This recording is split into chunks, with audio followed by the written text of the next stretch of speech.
Oh, I think I'm live.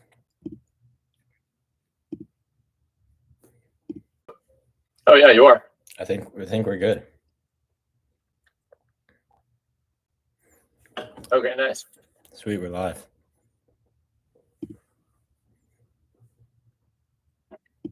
What's up, chat? Is anyone here? Nope. It says one person. Is that you? That's me. Yeah. Oh man, I feel like such an old man. Like I don't know anything that's going on. All right. I guess we get started. Yeah. Let's do it. All right. If you're watching the replay, welcome. This is our first live Q&A. Hopefully some people will join us here soon, but we've got laundry list of questions that we'll go through. So yeah, if you're watching the replay, hopefully you'll take away some good stuff from this.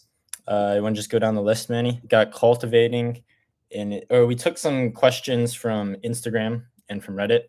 And then we have some questions that we'll cover or that we kind of came up with as well, or some topics that we want to talk about. But one of the first questions is how to cultivate an elite mindset for a team and build buy-in. Manny, I'll let you take this first. Yeah. So the words elite mindset are very subjective. So first, I want to define that term or what that would mean to me. For me, an elite mindset is a mindset that is durable, and one that cultivates as much improvement as possible. So when I think about those things, I think about a mindset that is more process oriented. So focusing more on, the journey, not the destination. And that can be applicable to athletes at any level, which is why I say it's a durable mindset. So thinking more about how you get somewhere, and like breaking down your process into smaller, more manageable goals, rather than just saying, okay, I want to go and win nationals this year. One of my teammates, Trent Dillon, he has a saying, it goes something like, overanalyzing your successes and underanalyzing your failures. How I think that applies to what I'm saying is that when you have a process-oriented mindset, you want to do, obviously the point is to analyze the process. And when, you're out of practice and someone makes a mistake, it's easy to get hung up on that and think about it a lot and fixate on that. When sometimes if you have a process-oriented mindset, you need to be okay with mistakes. At the same time, if things are going well, that is still an opportunity for growth in your mindset. So like Trent says, overanalyzing your successes can be really valuable, because if you want to replicate that success, you need to ask yourself questions like, why are we having success in this moment? So I guess those are the main things I would say for part one of that question, how to cultivate an elite mindset for yourself and your team.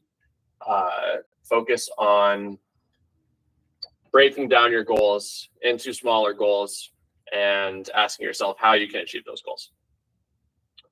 Do you want to mention anything before I talk about increasing buy-in? Yeah, I'll say from a Frisbee standpoint, I don't have too much, but I worked with the University of Texas, so their men's and women's basketball team this past season in strength and conditioning, and the women made it to the Final Four, and you can't win like that if you don't have an elite mindset.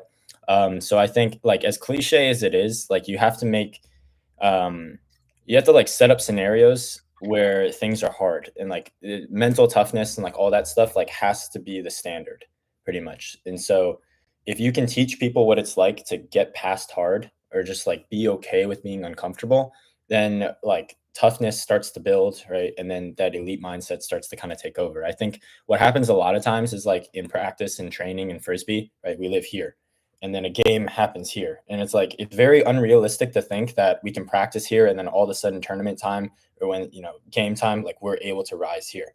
Like practice has to be here, training has to be here, like everything has to be here, because realistically what's going to happen is in a game or whatever, we're going to end up like coming down to here. Right. And so I think if you can get really good at being uncomfortable, then I think that elite mindset starts to kind of come in.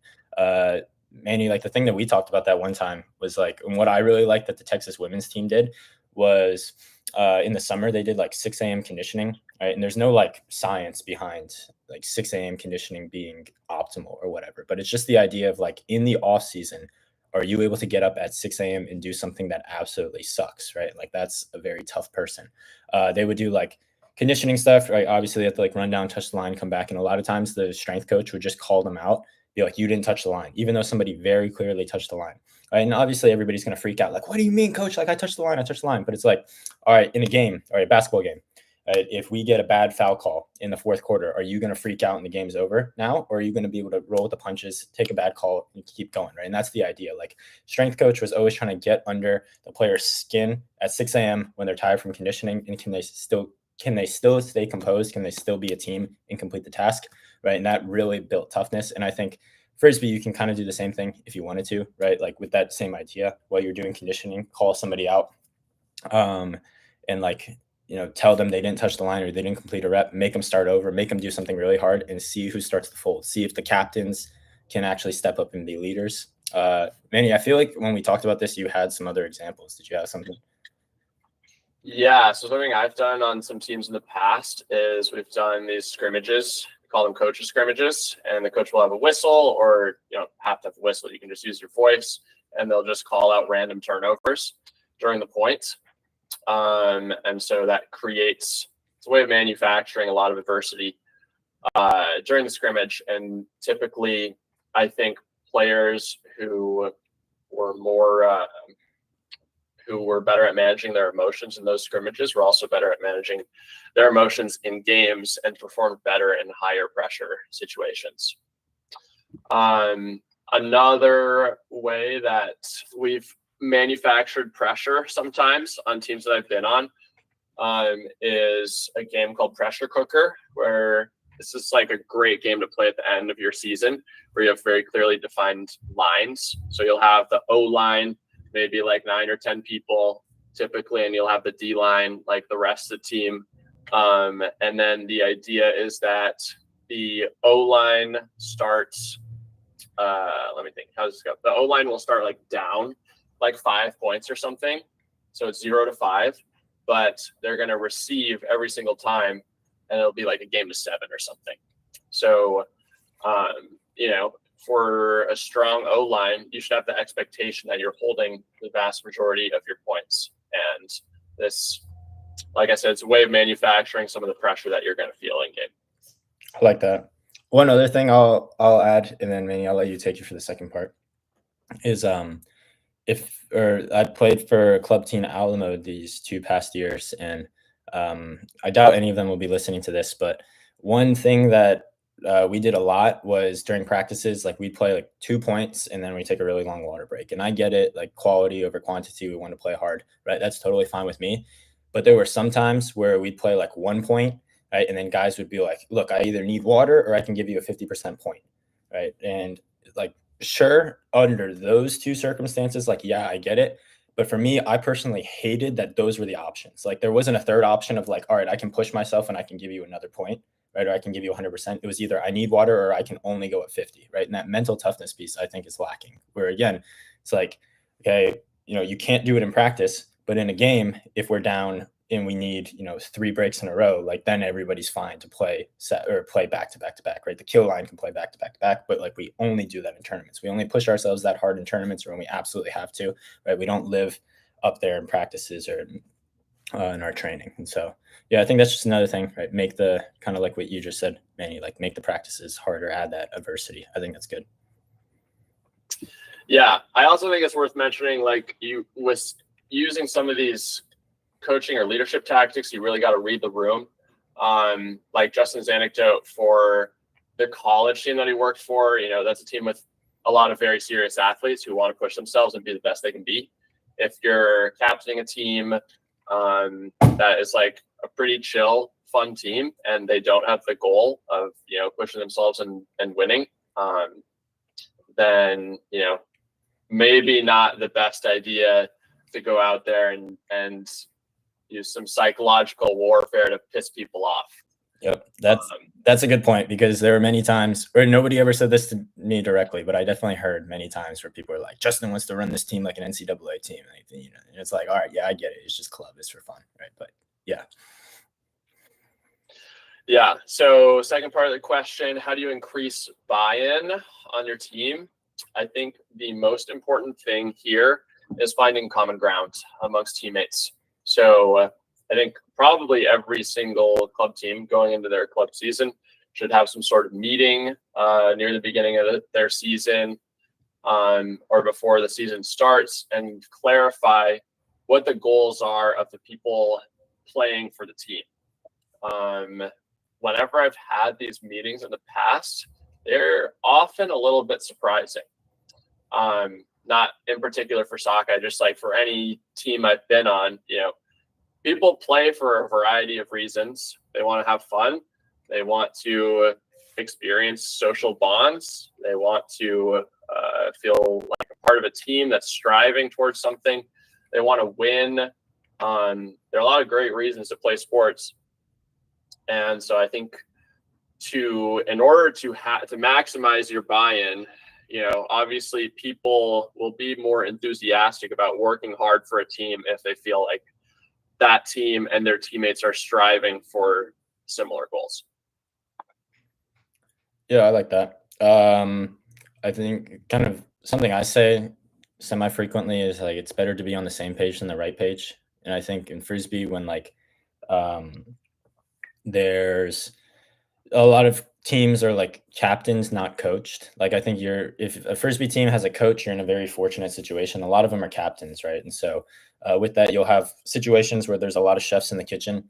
And so, yeah, a lot of people can step up and say their piece, and you can have butting heads a lot of times. And so I agree, like if everybody's unified and you have like one goal, then that can really help out with buy-in too.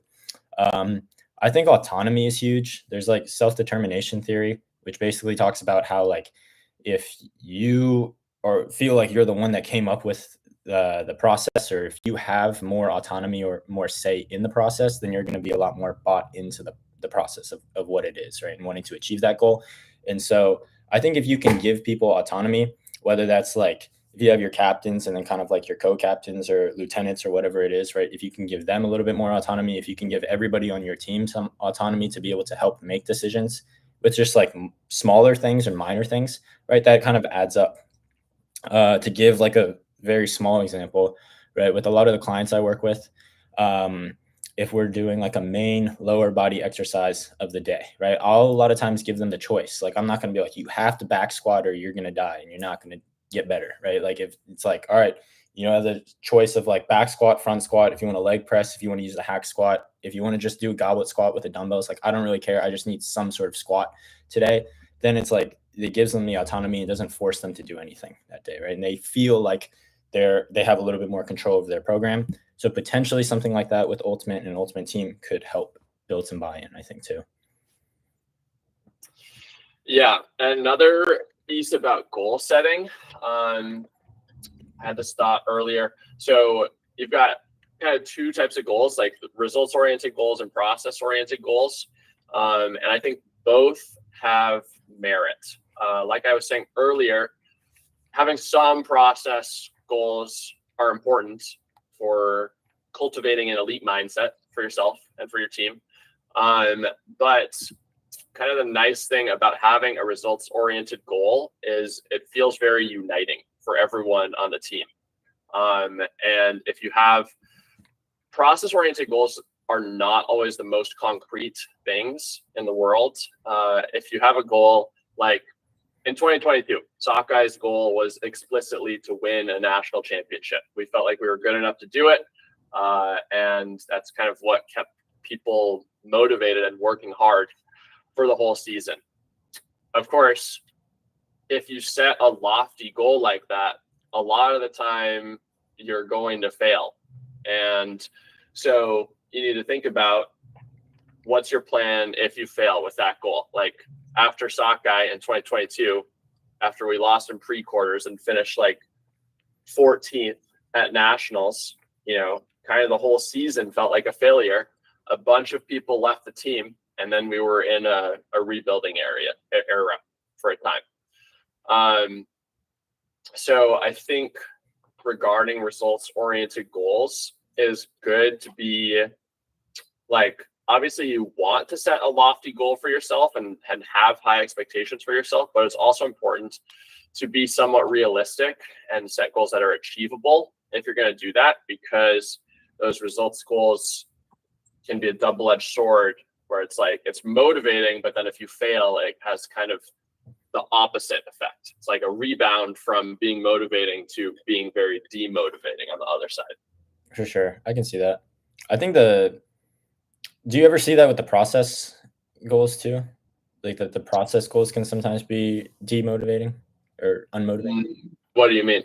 So for example, or maybe if the process goals aren't super clear, right? But like I could see a lot of times like process goals can be like a cover up or a scapegoat for like bad performance sometimes too. So like for example, if you have, let's say, a scrimmage, right, and you get absolutely dogged by the other team, and it's like, okay, it's all right because we were just developing, right? Or you go to a tournament, you do really bad, and it's like, it's okay, like this was just part of our process, we were just developing. And it's like, all right, but maybe a result would have also helped us maybe push a little bit more too, or something like that, Yeah, I think the process goals, they don't need to be extremely defined, but there needs to be something tangible there. So if you go to a tournament and you say you're developing, what are you developing?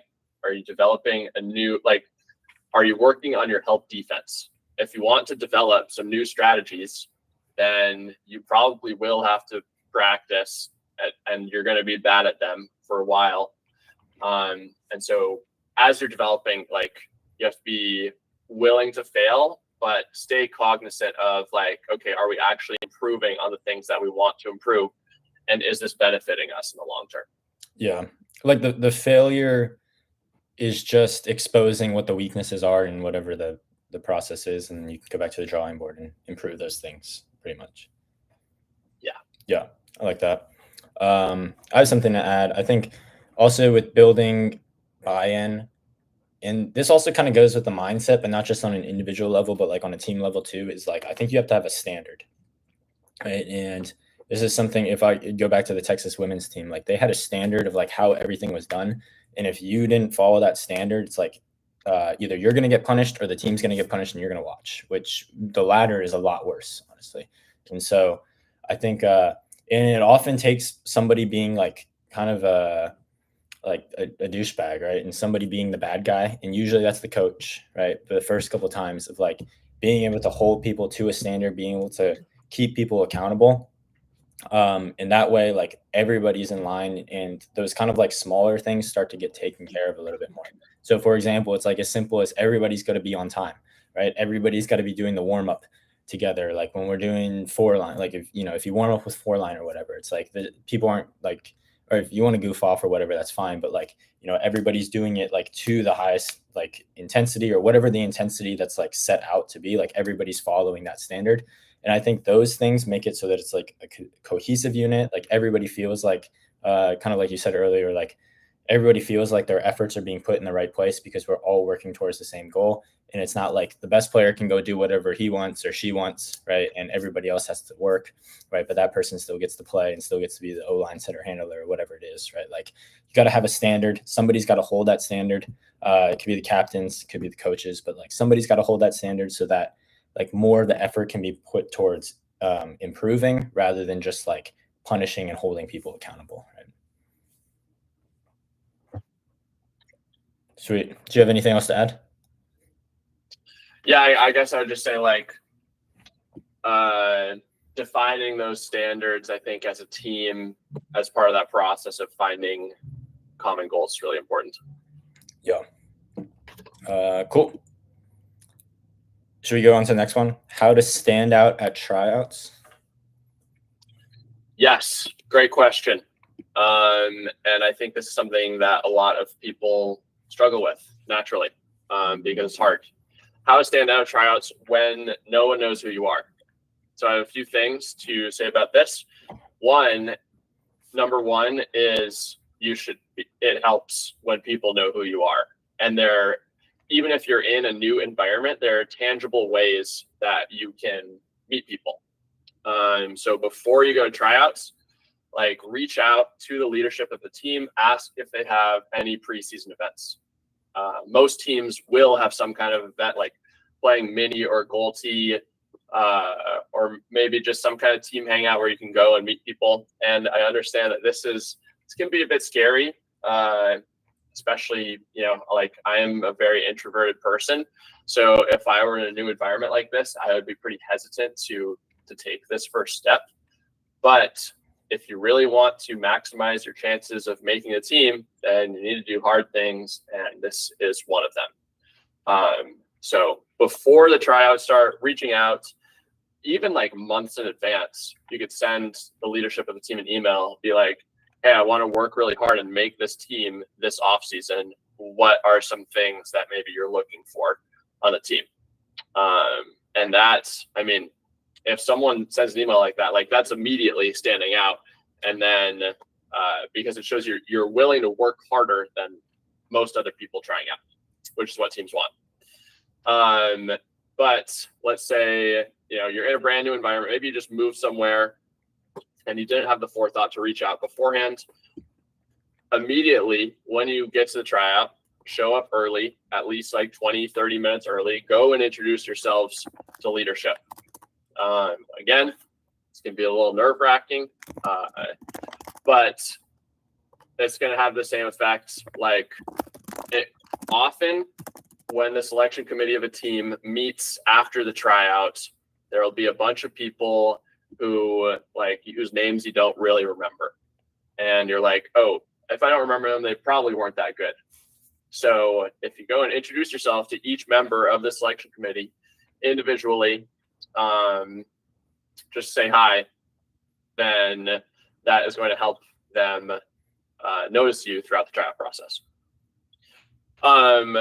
But as far as things on the field go, I think there are two big ways here to stand out, and like by being a good player. So making big plays is always going to stand out. If you get a layout D, like layout Ds don't happen that often at tryouts. So if you do that, or get a big block in the air, or just make some kind of really athletic play, that is definitely going to stand out. Often teams are looking for great athletes who already know how to move well and like run fast and jump high and whatever, because they think that ultimate skills are easier to teach than athleticism. That's a common view. But let's say, sorry. I was just saying, I would agree with that. I have mixed thoughts about that. I think people are often written off very quickly if you are a good ultimate player, but not a good athlete. And I think the athleticism is something that, it's not easy to develop, but if you have a good work ethic, then you can develop it. Anyway, I was saying another way to stand out at tryouts on the field is just to be extremely consistent. So if you're not a great athlete, then you need to be very consistent as a thrower, as a receiver, consistently able to, one, not throw turnovers. That's great. If you do throw turnovers, like it's going to stand out in the mind of an evaluator. But also on the flip side, you need to have some level of aggression with your throws, probably. Like be willing to break the mark, be willing to huck. And if you can advance the disc to advantageous spots for the offense without throwing turnovers, I mean, that's a really difficult skill. Similarly, like catching as a receiver, dropping the disc is bad. Catching the disc lots of times is good. If you're just catching really consistently, that's great. That's the way to stand out in the mind of an evaluator. So yeah, I think those would be like the main three things. Get to know people if you can. Also, not just the leadership of the team. Like you don't want to give the impression that you're just sucking up to them. because that comes across as not very genuine. It's good to get to know pretty much as many people as you can at these tryouts, because those could be your future teammates or your future training partners. Even if you don't make the team, if you get to know other people at the tryout who also don't make the team, maybe you'll try out for other teams together, or maybe you can train together. So it's always good to acquaint yourself with the community at a tryout.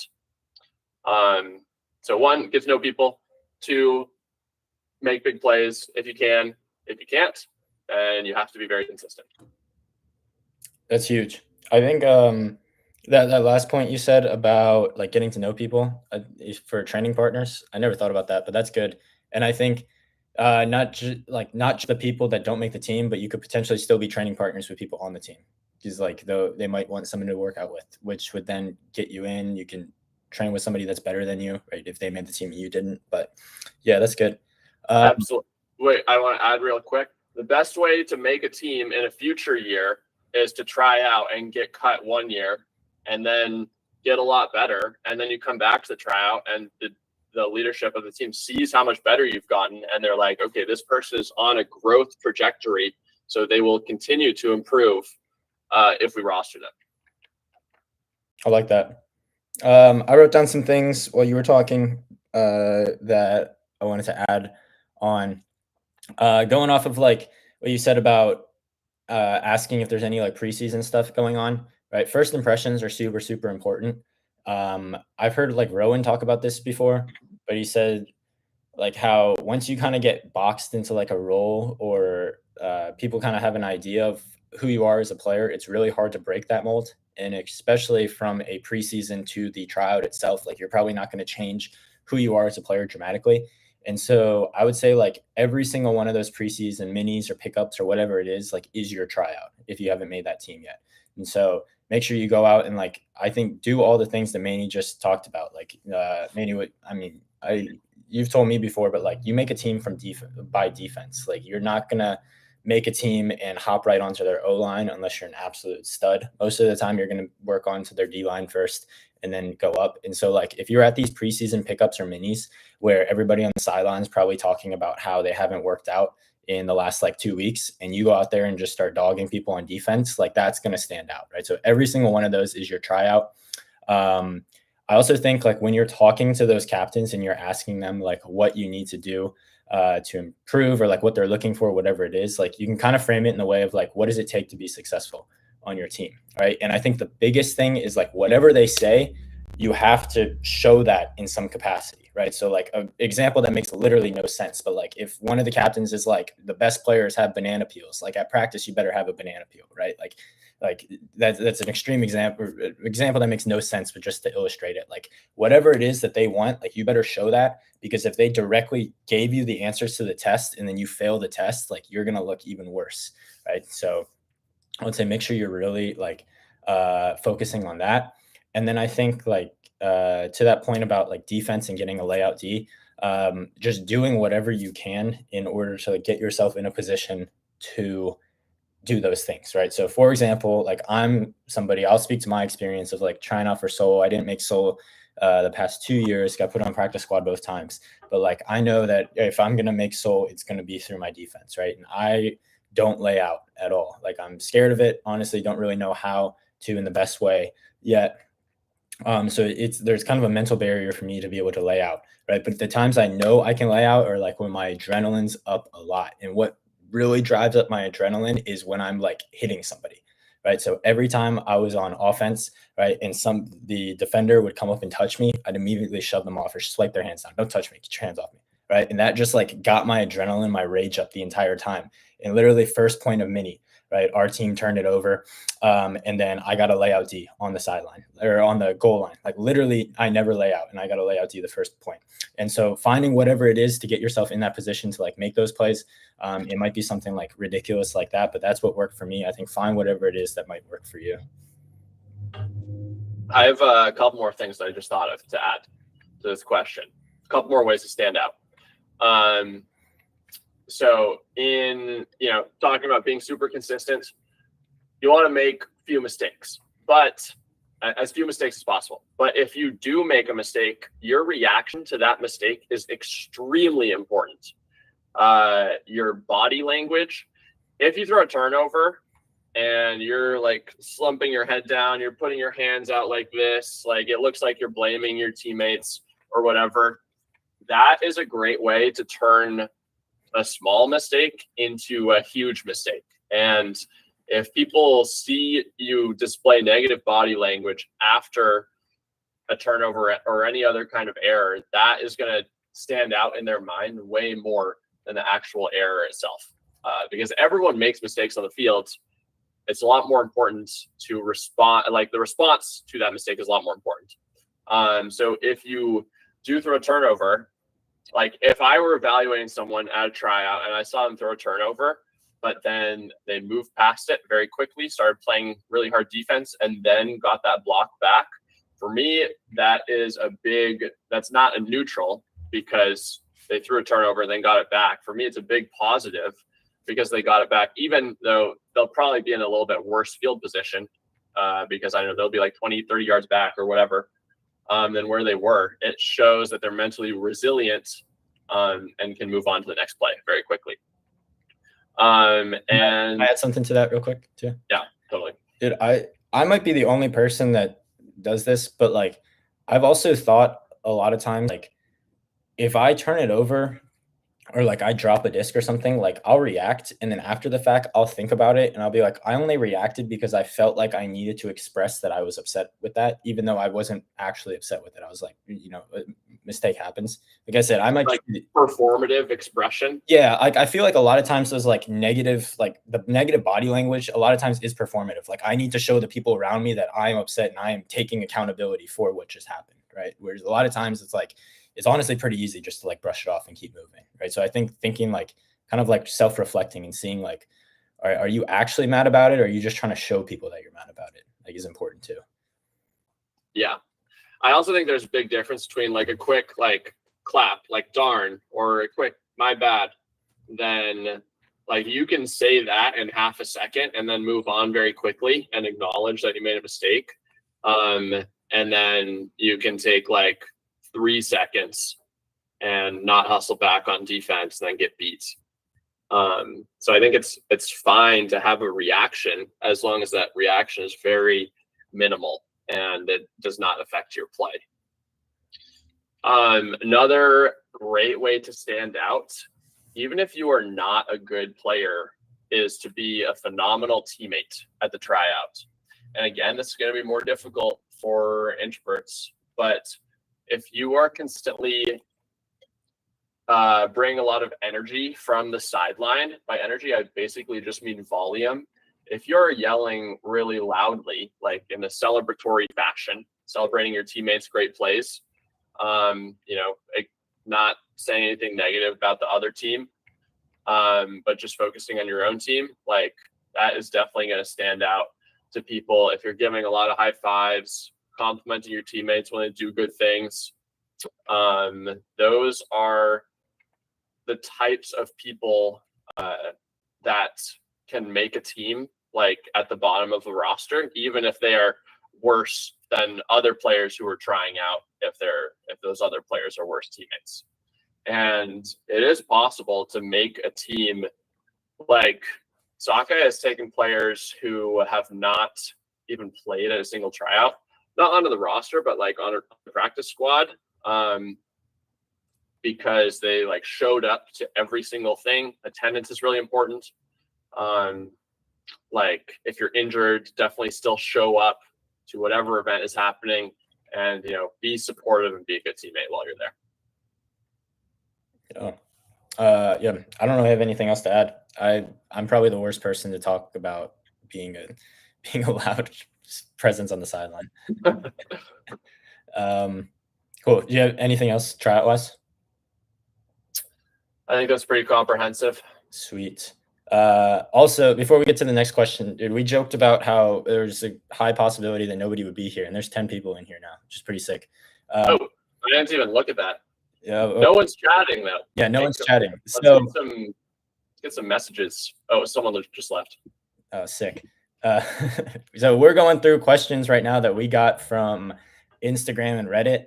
Just going through them. But if you have any questions and you want to pop them in the chat, oh, sweet. Oh yeah, Problems is here. Shout out Problems.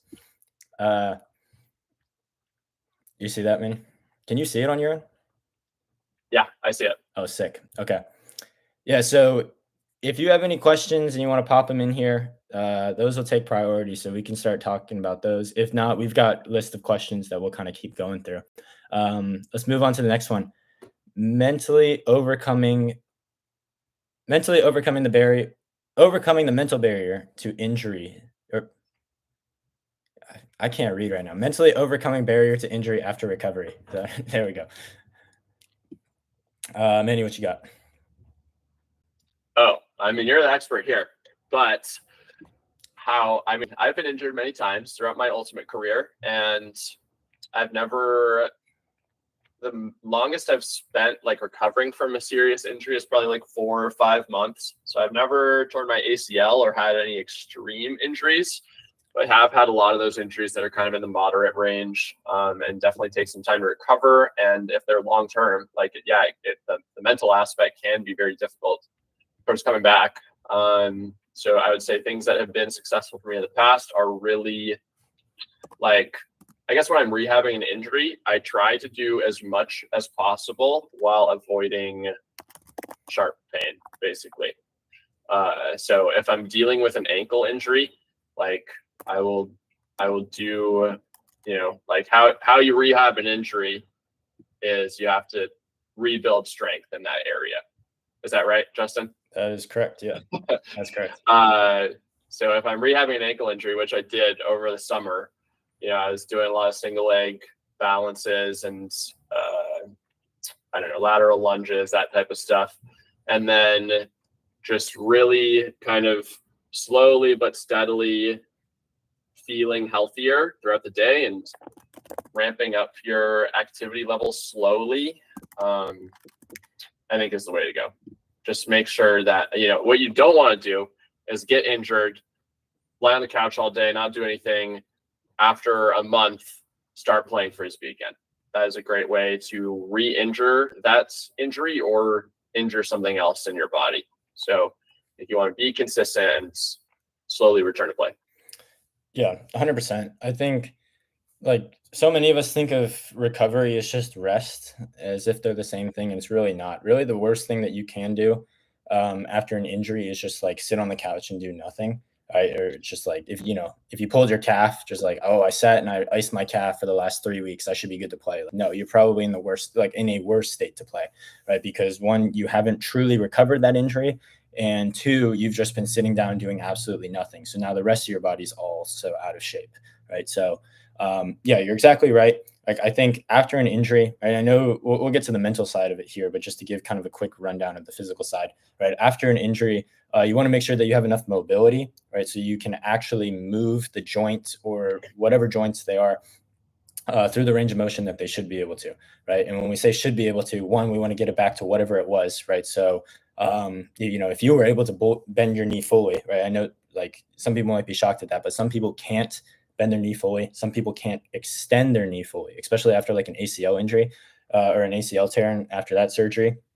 Right, a lot of people can't fully extend their knee. So you want to make sure you can get that mobility back. One, right? If you have like a rolled ankle or something, you want to make sure that it like this as the swelling goes down, like you can actually move your ankle freely. And then two, like you were saying, like making sure you have strength back in it too.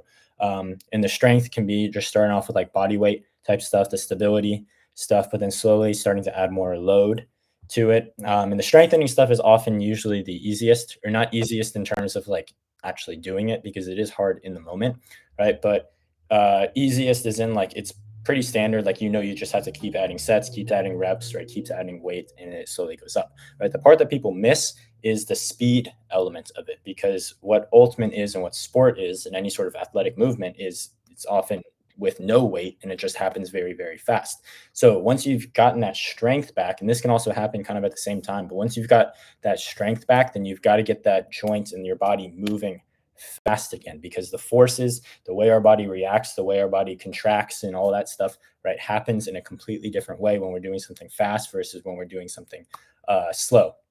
And so this can be starting off with like just a little bit. This is my rule of thumb for pretty much anything, right? And especially with this is start with a little, see how your body feels, and then slowly add more. And like Manny said, pain is going to be your greatest indicator. Like I can't tell you, like Manny, you can tell me all of the details of your ankle injury, right? But I won't know how you feel better than you know, right? I can't like get inside your brain and feel that stuff. So your like judgment of if something was painful or something wasn't painful, if something didn't feel right, is all going to come down to you. So there's no like gold standard of like, this is what the progress is supposed to look like. And you should do this, like use pain as your guide, right? If something hurts, right, back it back down, do a little bit less. Right. So a lot of times with lower body injuries, because that's probably what we're dealing with most here. I like to start with like very just small like ankle hops, right? Maybe we get more into some like some bigger hops, some wider hops, right? If we're getting some bigger jumps, right? Some cuts, and then we're adding a little bit more speed into the cut, all that stuff. And I think if you can get really good at your rehab, and you get to a point where like when you're doing everything by yourself in a controlled environment, everything there starts to feel good, right? Then that confidence can start to come back, right? If you can sprint 10 yards up to a cone, stop really hard, right? And you're coming back from an ACL injury, right? Then that's building that confidence to be able to decelerate and change direction really hard or whatever it is, right? So that's kind of the first base, is making sure that everything in your rehab feels really, really solid. And if you're doing everything in a closed environment, everything feels great. From there, adding the reaction component back in, because it's one thing when you're doing it in a closed environment where your brain is telling your muscles, hey, this is what's about to happen. This is what we're going to do. And then your body executes it, versus, right, if we're doing like a mirror change of direction drill, right? And I'm like trying to mirror you, Manny, and you're making a move and suddenly I have to react to that, right? I'm not thinking about like, oh, hey, plant right foot here. Hey, left foot takes step out this way or whatever it is, right? I'm just looking at you and thinking, oh, crap, he's going left. Oh, he's going right, right? So slowly adding some reactionary stuff can be good before you get back onto the field, right? Because again, a lot of people just do all that strengthening stuff and they'll go play again, right? And now they're doing that reaction stuff at full speed on a full field where there's a lot more speed and forces going into it, right? So start off with something really, really small. It could be something as simple as like those football drills you've probably seen, right? Where you're like kind of stutter stepping and then suddenly coach points one way or the other and boom, you're sprinting out that way, right? And you can do those mirror change the direction drills where maybe you're with a partner, right? And just mirroring each other. One person's on offense, one person's on defense, right? You're just trying to stay in front of them, right? Doing some more of that can be great. And then contact is the last one. That's kind of the last barrier that people will be afraid of, is like actually being afraid of like either hitting somebody, right? It can be like if you're going for an upline cut, right? And you're afraid of how close that person or how close like your defender would get to you to try to like stop that cut, right? Or if you and a defender are going up for a sky ball and you're afraid of like contacting each other in the air, right? Whatever it is, contact and how close you are to other people, right, can be a mental barrier. And so it could be something as simple as like in training or by yourself, right? I'm standing on like one leg, I'm bouncing on one leg, and then Manny, you come and push me, right? And I have to be able to like hop out to the side and like regain my balance after that contact, right? It could be I'm on a box and I'm going to jump off the box and land, but while I'm in the air, you're going to push me. So now I'm going to land a little bit off to the side, right? Whatever it is, right? If we can start with a little bit of contact and then slowly build up, right? Now we've kind of hit all these variables in a closed environment and we can reintroduce them back into the game. So that's the speed of things, right? That's making sure we have things where we're reacting and we're not just doing everything in like a closed sense, and then adding contact and proximity back in. And then from there, right, I wouldn't just jump straight back to 7v7, right? You could start with mini, you could start with just 1v1 break mark, right? Whatever it is, and then slowly build your way back up to sevens. Do you have anything else on that, Manny? Sounds very thorough. Sweet. Cool. I think, I guess we can go to the next one, to positioning / game awareness, where to cut as the second cutter when the first cutter receives the disc. Okay. Regarding positioning game awareness, not sure if there's a question there, but I do think the question that was posed is a very good question. So let's say one cutter catches the Frisbee. How do you make a continuation cut? And I think the number one answer here is that you should be attacking the deep space really aggressively. And by aggressively, I basically just mean running really hard. if you want to get open in ultimate, part of that is running really hard. So making a strong vertical deep cut. By vertical, I mean parallel with the sideline. A lot of people, when they cut deep in ultimate, will cut diagonally. Think about cutting at an angle towards the sideline or maybe towards the front cone of the end zone. The problem with doing that is it closes off the amount of space that the thrower has to lead you into. So if you make a strong vertical deep cut, that is going to be the best continuation cut, or the best way to start a continuation cut. From there, you have options. If that deep cut is not thrown to, if you get a pump fake, you can also come back under. If you made a hard deep cut, then you're probably going to get a huge under. Or if you make that vertical deep cut, maybe you draw some deep help. And then if there are two defenders on you, that will open up something else for a teammate to come under and get the disc. So, attack deep space.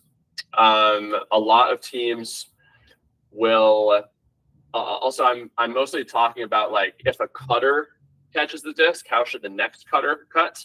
If a handler catches the disc, it's going to depend on the field positioning.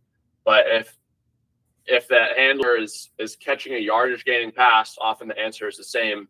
Just make a strong deep move. I guess the reason behind why I'm saying this is because pucks are easier to hit from a shallow position. By that, I mean, if someone is making a deep cut and they are already like 30 plus yards away from you and you haven't even thrown it yet, unless you're Jimmy Mickle or myself, it's going to be really hard to hit them in stride. No, I have thrown so many turnovers like this because I see a cutter that's deep and then I'm like, I can throw this. I know I can. And then I throw it short and it's deep. Or I try to throw it so hard at 100% power that the throw ends up being very inaccurate. So the farther away the cutter is, the harder it is to hit them on a deep shot. So that means, let's say you've got a horizontal stack that's 15 yards away. And then you've got a cutter who catches a 7-yard under. And then that next cutter is going. And as that first cutter catches the disc, they're turning around. And by the time they're ready to throw it, then the next cutter is like 15 yards away. Then it is much easier to throw that deep pass because they started from a shallower position versus if you are a handler with a disc, you see 4 cutters downfield. A cutter is starting 15 yards away, but then they're sprinting deep. Then you might not even realize that they're open or see them until they're 25 yards away. And then as you're going through that throwing motion, they're getting even deeper. That throw is going to be lower percentage because you have to throw it farther. So that is why a lot of teams have this strategy where the handlers aren't necessarily the ones throwing a lot of pucks. You really want strong huckers in your cutting set. Basically, every single team out there at Club Nationals is going to have some strong huckers in their cutting sets because, like, use Rhino as an example. Will Laurie and I talked about this. You want to throw that first under, and then that opens up the deep space a lot more than if you've got 4-on-4 downfield, more defenders, and you're trying to throw it from a standstill as a handler. Yeah, I don't really have anything to add to this. I'll just say watch Cam's cutting guide if you want something from my end, because I think he broke this down a couple times. And he did people seem to really like that. The reactions to that have been overwhelmingly positive. So check that out too. After this, please don't leave. Do you have anything else you wanted to add about this? Maybe just like if you have more horizontal space to work with, you can play around with going deep and like you can add more angles to your cutting. But if you don't have a lot of horizontal space, and you're like kind of near the disc, like just running straight deep is a strong option almost always. Sweet. I guess, yeah, those are all the, are those all the questions? There was one more. How to get better at reading a disc. Oh yeah, I didn't write that one down. Well, how do you get better at reading a disc? You probably practice reading a disc. So my suggestions for this would be you can either throw a disc to yourself, throw it really high in the air, and practice running to the spot where you think it's going to come down, or if you're just practicing throwing with a friend, you can make some deep cuts for them, and then they'll throw a huck to you, and then you practice high pointing that huck.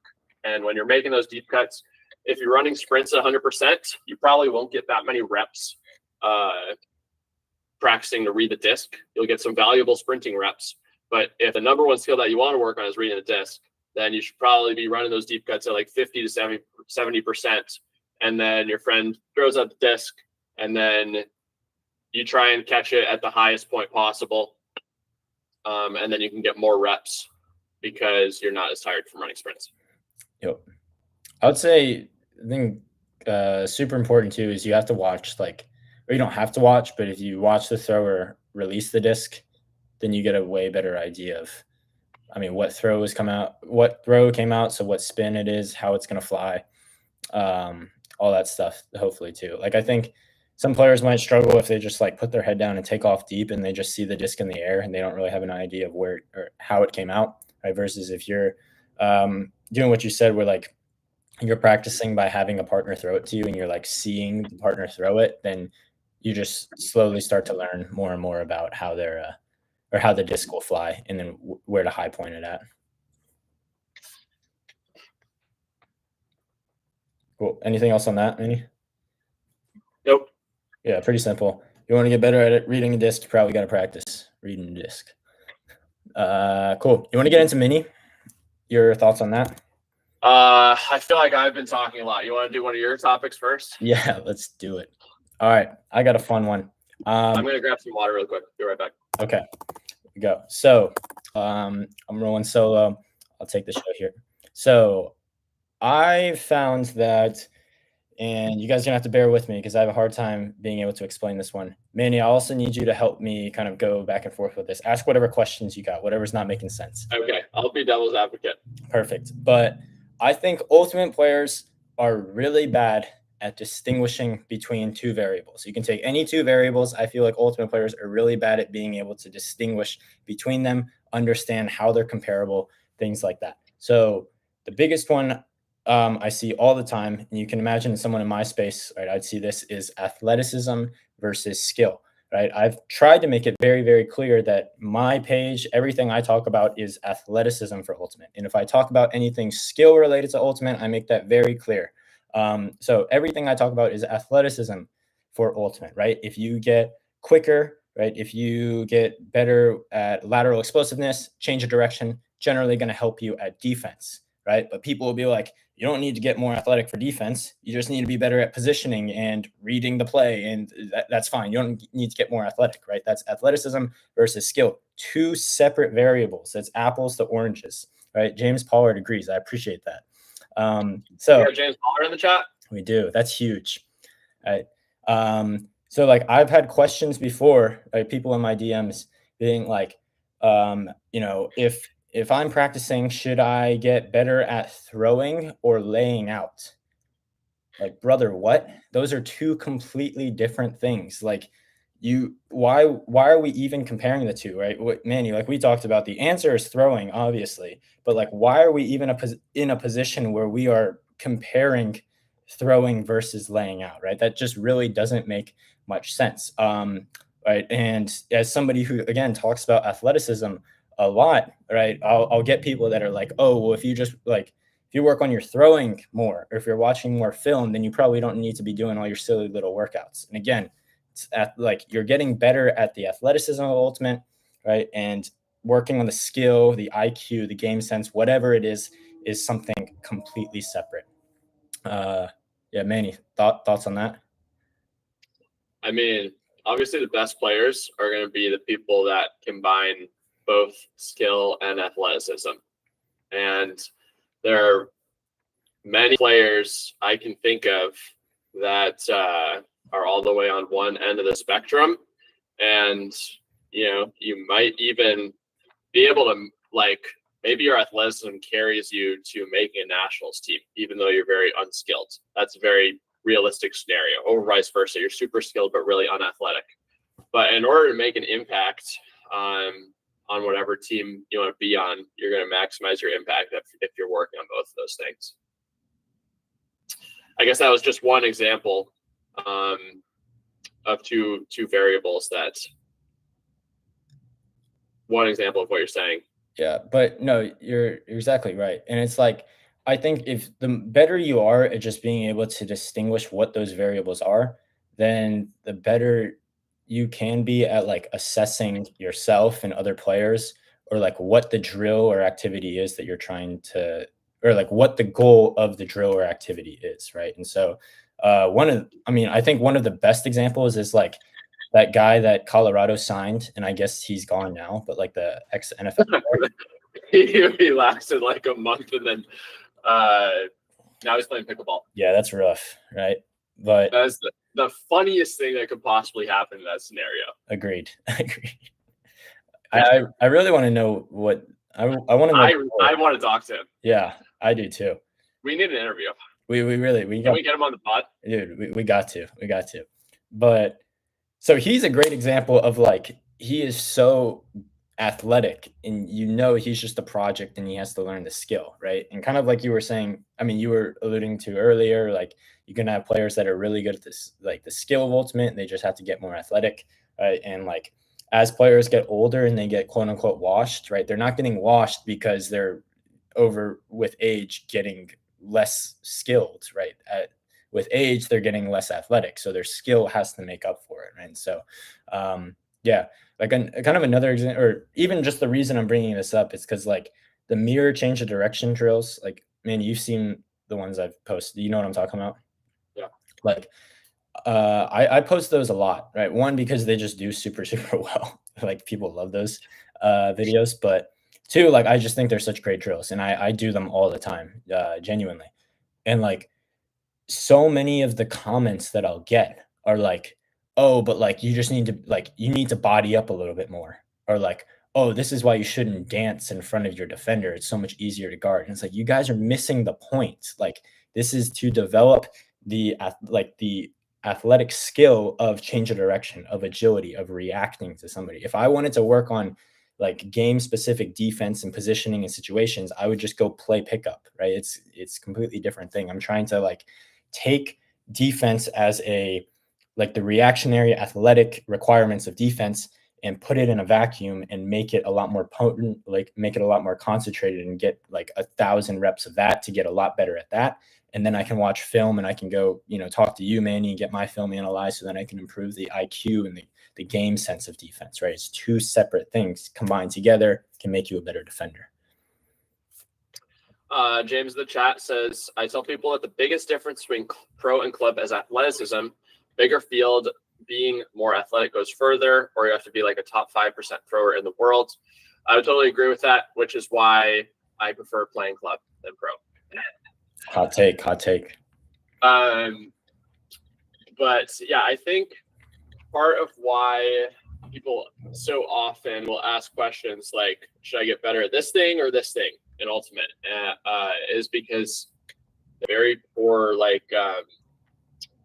self-evaluation ability. If you feel like you are someone like that and you can't really evaluate your skill set, maybe ask people around you, like, hey, can you give me some honest feedback? What do you think I need to get better at as a player?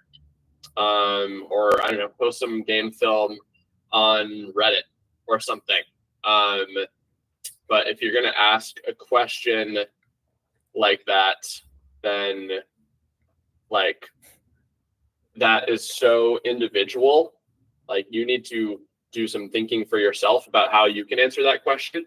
And if you want other people to answer that question, then you need to provide a lot of details so that they can give you a real response. Yeah. And I also like empathize because I understand a lot of times it's probably like people know the answer deep down. They're just looking for like an authority figure to give them an out, right? Like one of those two, like you need to improve both of those, but one of those you probably like or you dislike working on, right? So you're looking for somebody to tell you that like the other one's more important. So it's like, great, this one I didn't like to do. I didn't like this guy's saying I don't have to do it. So I don't like, you're looking for some sort of out, right? Some sort of like validation, which I understand. But yeah, to your point, like you got to do a little bit more self-reflection and be a little more self-aware. Um, can we go? Let's go into what James said because I think that's a good segue into the mini conversation. Um, kind of so Manny wanted to talk a lot about mini. He's got some thoughts. I want to add something real quick.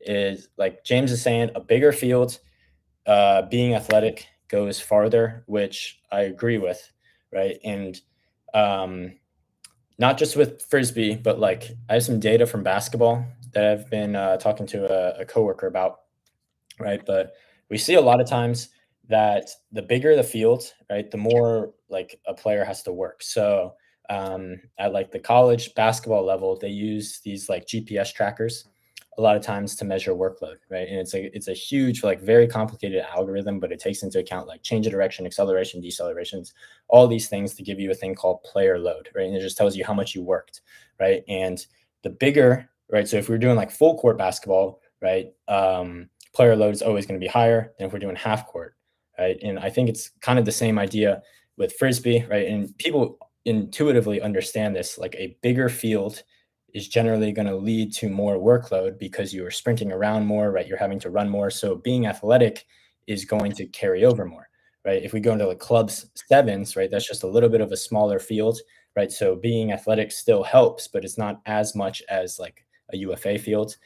Me personally, like when I went last season to like the Dallas Legion tryouts, and that was the first time I ever played on a UFA field, and I was like, oh, this is different, right? Like, oh, I can get open at will here. Part of it was because I was playing against Dallas Legion tryout players, but the other part, the other part of it, other part of it was like, was the sole practice player. yeah, I don't know why I'm talking, but the other part of it was that like the field was massive, so I was like, I have so much more room to like set up my cuts, and I feel like as somebody who relies a little bit more on like my athleticism than my skill because I'm not a very skilled player, right? I felt a lot more comfortable. So if we take club, right, we shrink that field size down a little bit. Right now, skill starts to take a little bit more of a priority because we're getting less workload, and mini especially then, right? Like skill is going to be super amplified because you can't just be like an athletic god and take over a mini, right? You have to be a lot smarter. So yeah. Also like players. So I guess my point with this is saying that like if you're trying to structure like a practice and you want to see how tired people are going to be from like different drills, you can take into account the field size and you can take into account the players, right? So what we found in the basketball data, and again, a lot of this is probably intuitive to people, is bigger court led to more workload. Less players led to more workload, right? 4-on-4 full court was a lot more workload than 5-on-5 full court because, right, with 4-on-4, you have more space. So you have more space to run and cut into, right? So you're picking up a little bit more speed. Workload is going to be a little bit higher, right? We can see this with frisbee as well. If you played 3v3 full field frisbee, you would be dead, right? But if we did 3v3 mini on a very, very small field, right, you would be fine because there's less room to move into, right? Fives on a full field is a lot more tiring than sevens on a full field. Like you get the idea. So if you want to structure a practice, right, and get an idea of how people are going to feel, right, you can, and if you want things to be more tiring or if you want things to be less tiring, right, you can manipulate the field size and the players to help accomplish that.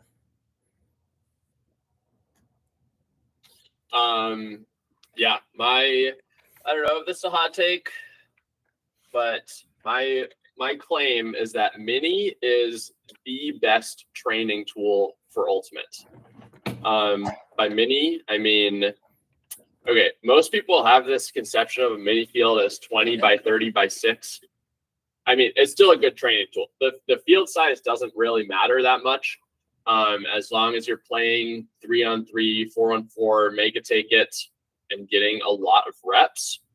Personally, I prefer a smaller field, probably about 3-yard end zones, maybe like 10 yards wide and about like 15 to 18 yards deep.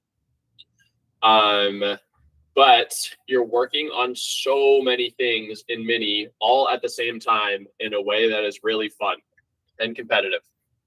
So some of the things you're working on, skills. The most important things in Ultimate are throwing and catching. If you can't do those things, you can't really play Frisbee. I mean, even if you're a great defender, if you suck at throwing and catching, then it's like, how can you go out on the field if you're that big of an offensive liability? And so when you think about getting better at throwing and catching, you want to maximize the number of throws and catches that you make, right? But, you know, you could say, okay, I'm going to maximize that by throwing 500 2-yard passes with my friend as quickly as possible. And that is one way that you can get better at throwing and catching. But if you're throwing 2-yard passes, that's probably not very useful for the types of throwing you're going to do in game. So, you know, maybe you're going to go out there and throw hundreds of 15-yard passes. And, you know, you're throwing a variety of like high releases, low releases. You're stepping out pretty far. You're switching up your pivots. And that's great. That's a great part of getting better at throwing. And catching too. You know, if you're just taking a step forward and attacking the disc with 1 or 2 hands, it's a good way to get better at catching. But if you trained for a whole off season and, you know, you did your workout program and you did lots of partner throwing and catching, but you never played any Ultimate, never any mini or any 7v7, I guarantee you, you're not going to be prepared for the season when it comes around. Because the types of throwing and catching that you do when you're actually playing Ultimate are so much different, because you have way more variables, right? There's pressure. So I think throwing and catching is so valuable when you're playing mini, because part of being a good thrower, actually probably the most important part, is not the physical aspects, but your processing speed as a thrower. By processing speed, I mean ability to see the field and make decisions fast. So again, if you want to improve your processing speed, you want to get a lot of reps at making decisions in game. So when you're playing mini, if you play a series of 3-on-3, my friends and I in Seattle, we play best of 37s. So each game is to 3, and we'll play the first team to win 19 games wins the series. Takes about an hour, 15 minutes or so. No subs. And you're getting so many reps in this time period, and reps from like every single position that you can think of. And you're getting all these reps when you're tired. So you have to mentally push through. Like, that's such a valuable aspect of it. And even though, you know, if you're playing on a small field like us, your throwing will be a bit different than it would be in 7v7. And you're not going to be throwing hucks out there. But the majority of passes that you throw in Ultimate are not going to be hucks. They're going to be shorter passes, probably in the, like, I don't know, 5 to 20-yard range.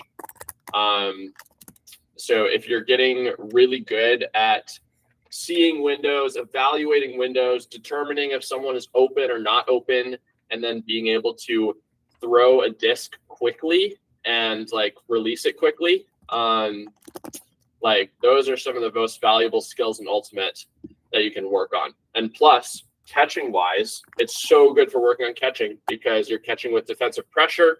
You don't know where the disc is going to go. If you think about doing like a plyo workout, you know, you go and you do some jumps, do some bounds, all sorts of stuff. When you play mini, you're doing all that organically during the series. So think of how many jumps you get when you're playing mini. Think of how many reactive change of direction you get. It's so many. And like I said, there's a huge endurance component too. Like, I like playing with no subs because it forces you to push through. And it's so hard mentally when you've been playing for like I look at my heart rate data when I'm playing mini, and it's like it is I'm in my peak zone for the majority of the time. There might be like a couple minutes if we take a halftime where my heart rate will come down to in the low hundreds, but like most of the time I'm like 150 plus for basically 75, 90 minutes straight, which is great conditioning. And it's way more fun than going out there and running a field of dreams or whatever. Which brings me to my next point. It's just training is best when it's fun because it makes you want to do it more. So if I go and play a series of mini and it's super fun and I want to play more mini, then I'm going to do that more consistently than if I have a conditioning workout that is running for some set period of time or distance and it sucks and I just want to get it over with. So that's pretty much all I have to say about mini, I think. Cool. I wrote down some things while you were talking that I'll address. Hopefully it might spark some ideas for you. Along with the conditioning piece. So I agree, like mini and just playing in general is the best conditioning, right? And because another aspect of it is like when you're doing a conditioning workout, you can just turn your brain off, right? And just kind of get through it. But like you're saying, like when you're playing mini and your heart rate's way up, like you also have to be like cerebral. Like you have to have cognitive function going on to actually continue to make decisions. You can't just become a zombie and get through it, right? And so mini or playing for conditioning is also forcing you to still be like active and conscious through it. But something with that too is like people don't realize that the decision making process actually takes energy, right? And so if you're just going out on a run, like there's no decision making going into that. So that's not contributing to how tired you're getting, but actually having to make decisions. I forget what the actual percentage is. It's a small percentage, but it actually contributes to how many calories you're burning, how much energy is being like exerted, right? And so that's another aspect of mini or just playing is like you're actually burning more calories. You're getting a little better cardio because you're making those decisions, right? But Manny, what you described, I don't know if this was intentional or not, but I mean, a lot of it was like from the book that we both read, that How We Learn to Move. Learn to Move by Rob Gray. That's right. I'm recommending that to so many people now. That's great. Good. I have too. I've literally bought it for people. So yeah, if you haven't heard of it, How We Learn to Move, it's a great book. We should do a podcast on that. We really should. We got to plan that. But yeah, what he talks about is, right, there's like a decision making process to any skill, and that's exactly what mini is, right? Like you were talking about, if you just go out and you throw, that's one thing, but to actually have to like make a decision of like, here comes cutter, I have to throw it at this time, I have to throw it at this shape, I have to get it around this defender, like are all decisions that you constantly have to make. And that's exactly what we do in game. It's constantly like our actions are in reaction to the environment, right? Where defenders are, where our cutters are, right? They aren't just like this stagnant thing that we can just make a throw, like how a lot of things are practiced, right? And mini also amplifies that decision-making process more than anything, right? With sevens, right, in club, you have 10 seconds to throw the disc. Well, mini, a lot of times you might do like what, stall 5, stall 7, right? So now you have to make that decision quicker.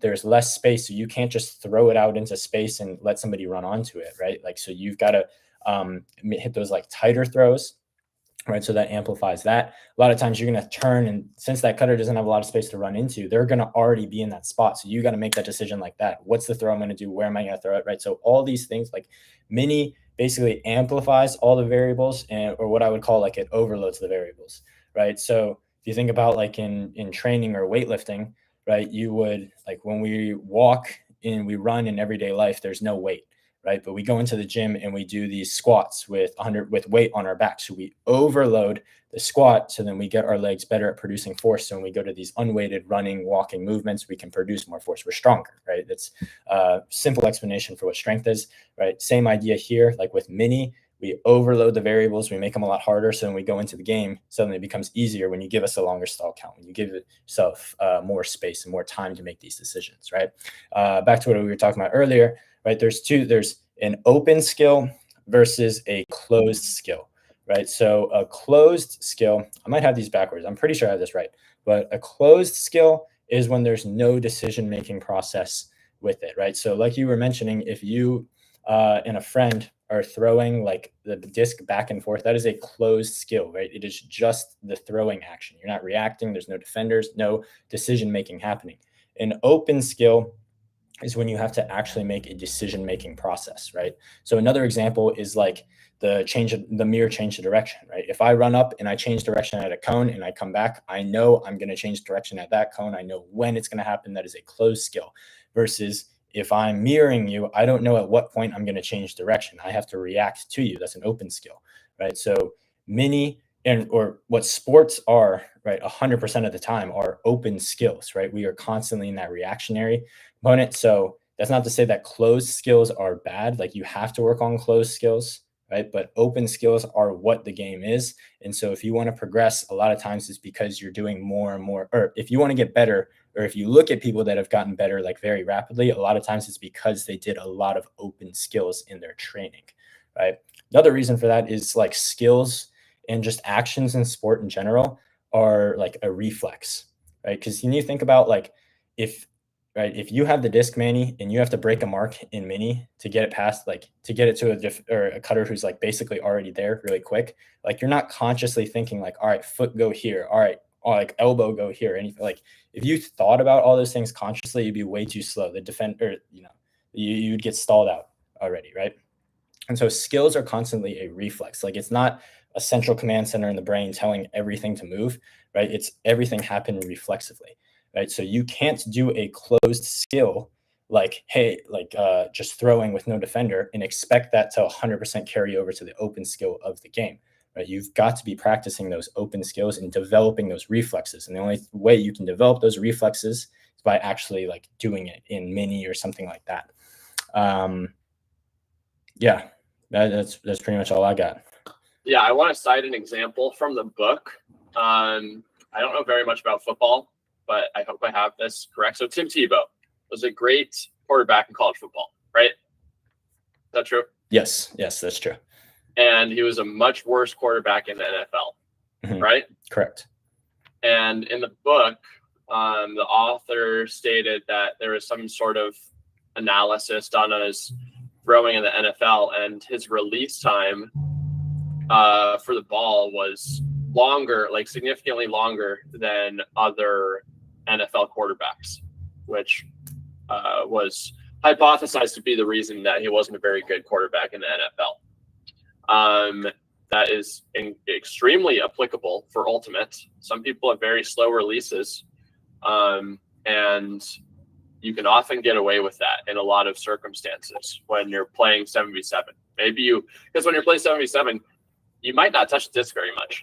You can have an impact on the game and not touch the disc very much, but you won't get better as a thrower. Or maybe with the types of throws that you're throwing in game, like you can get away with having a slower release, maybe if you're just not trying to break the mark very much. But if you are playing mini and you're making decisions really quickly and you're throwing to someone, you have to throw to very tight windows because there's a smaller space available. Like no one's going to have time to get up to speed and then beat their defender by 3 yards. That forces you to throw the disc quicker. And so I think the things that mini forces you to do, such as that and other things, are super valuable for becoming a better Ultimate player in 7v7. Yeah, that's a great example from the book. I think like when you were talking about that, on the example I thought you were going to bring up is, you remember the one about the hammer? Yeah. So basically he talks about like how was it what are those called, the blacksmiths, right? So you have like the best blacksmiths in the world, right? And it was theorized that like when you watch them hit the nail or whatever it is that they do, when they swing the hammer down, they hit the nail, right? That they were doing it the same exact way every single time. I think it's an anvil. Anvil. That's right. Not a big blacksmith guy. Not a nail. So when they're coming down and hitting the anvil, it was theorized that the more expert blacksmiths, the path of the hammer was the exact same. So they had mastered that technique versus more novice blacksmiths weren't really good and they were swinging it a different way every time. That's why they weren't hitting it that well. Well, they had these slow motion cameras basically record them and track the path of the hammer. And they actually found the opposite. They found that the novices were doing it the same exact way every time, but there was just slight variations that they couldn't really account for, right? And they were hitting different spots. Whereas the experts, the path was different every time, but those differences were to account for the slight variations that would happen every single swing, but they were able to basically adjust for it, right? And come down and hit their target every single time. And so this idea that there's like this one perfect way to do everything, this one perfect technique was pretty much busted right there, right? And they found that the best people didn't do everything the exact same way each time. They were able to adapt really, really well. So going back to like open versus closed skills, right? In a closed skill, a lot of times what you're trying to do or what people traditionally do is they're thinking, all right, here's the perfect way you're supposed to throw the backhand. Here's what you're supposed to do when you throw a backhand, right? All right, I'm going to try to replicate that every single time, every single time. But what happens in game, right? Like where the cutter is, where the defender is, it's always different. So you can't do that same exact like technique every time. You're also again, you're not thinking about your technique. You're thinking about reacting to what's happening in the game, right? Versus and like what better players are doing is they're just adjusting to what's happening in the game. So instead of practicing like a specific situation and trying to bring that to game, right? Manny, I thought what you were talking about was great with like, was it the 37s or That's 37s. yeah. So like because you're getting so many reps, instead of you bringing a specific skill to a situation, right? You're putting yourself in so many situations to adapt and develop your skill that way. So it's almost like kind of the opposite, right? Where it's like you've given yourself so many reps of so many different variations that like your body is so good at adjusting to any environment that it's put into, right? Versus like, oh, here Manny has one perfect technique and it works for no matter what situation he's in, right? Yep. Yeah, confirmed. So like along with that, then yeah, if you don't have anything, I'll keep going. Yeah, so like one I've posted about this in the past, and this is something I did like a lot the last 2 seasons. And I don't think like I'm obviously not the perfect example, right? But like of like do this drill and you will get better because like I'm not that good, right? But my throwing and my ability to break a mark like definitely improved quite a bit. And I attribute it a lot to creating these type of situations where instead of practicing a closed skill, I was practicing an open skill, right? So I did a lot of like 1v1 break mark with a partner where we would try to figure out what the variables are when breaking a mark and how can we make those variables then as hard as possible, right? So for example, like the mark might be as around as possible, but I'm still trying to hit the around. So how can I move the mark? How can I adjust to his environment or my environment, right, to still get the outcome that I want, right? Or it might be break mark to a target, right? But we start off with a 2 second stall count. Then we start off with a 1 second stall count. Then we start, you can't go lower than that. But the idea is like, can I get it off faster, faster, faster? Can I make that move and can I make that decision faster and faster? And so figuring out whatever variables they were, how can I make those variables as hard as humanly possible? So that way, when I get into a game, right, and I have an extra stall count, it feels a lot easier, right? Or when the defender isn't super, super far around, now getting around feels a lot easier, right? Yeah, that's just something you can do. That can be with break mark and throwing, but that can be with like anything. I think if you just find whatever the variables are, figure out how to make them harder, right? That's a great way to make something an open skill training drill. Some good life knowledge right there. Dude, huge. You're applying for a job. You got to figure out the variables and make them harder. That's kind of what Nathan Fielder is all about, right? Oh, like his comedy rehearsal. Yeah, it's like he creates this whole environment with actors, and then he runs through every single possible scenario that could possibly happen. I guess I never thought about it like that, but yeah, that is kind of he's like an elite athletic coach.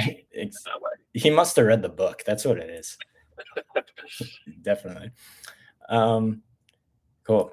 I guess we could also bring up, this isn't even like a question or a topic to kind of go on, unless you have something you can add to this, Manny. It's like just a comment more than anything, but it's funny to me that like anytime I talk about something specific to Frisbee, like we just did there, like none of that was athleticism for ultimate. That was all skill for ultimate. It's like I get so many responses that are like, dude, you're bad. Like, thank you. I know. But like that like you didn't respond to anything I just said. You just told me that I'm bad, which like doesn't discredit any like That's this. a logical fallacy. We learned that in English class in like middle school or high school. Can you It's define called that for ad hominem. can you define that? Not for me. I definitely know what that is. A logical fallacy is faulty logic. It's a circular definition. It's when what you're saying does not make sense. So if someone says this thing that you're saying does not make sense because of something about who you are as a person, then that is not a logical argument. Oh, I know. I don't know if is that logical fallacy or is that something else? What would you say it is? I know what you're talking about. I just don't know the actual. Well, ad hominem is when you criticize an idea by attacking the character of the person presenting the idea. Okay, that's what I thought. Okay, yeah, that makes sense. But yeah, I guess that's what we're experiencing, or I'm experiencing is like I'll talk about. So I made a post and I described like a lot of what I just talked, or I made a post about the 1v1 break mark and everything I just described, and a lot of the comments that I deleted them all because I didn't want the negativity. But what happened to mental toughness? that's a good point. But they, I don't know. I just didn't want that negativity around. But basically, some of the comments were just like, "I've seen you play. You're not good at breaking marks. I don't know why you're talking about this." And it's like didn't actually respond to anything I just said. You're just talking about me being bad, which is fine. But I think if we do a podcast on this, hopefully it would be helpful and like it can kind of bring some of these ideas forward.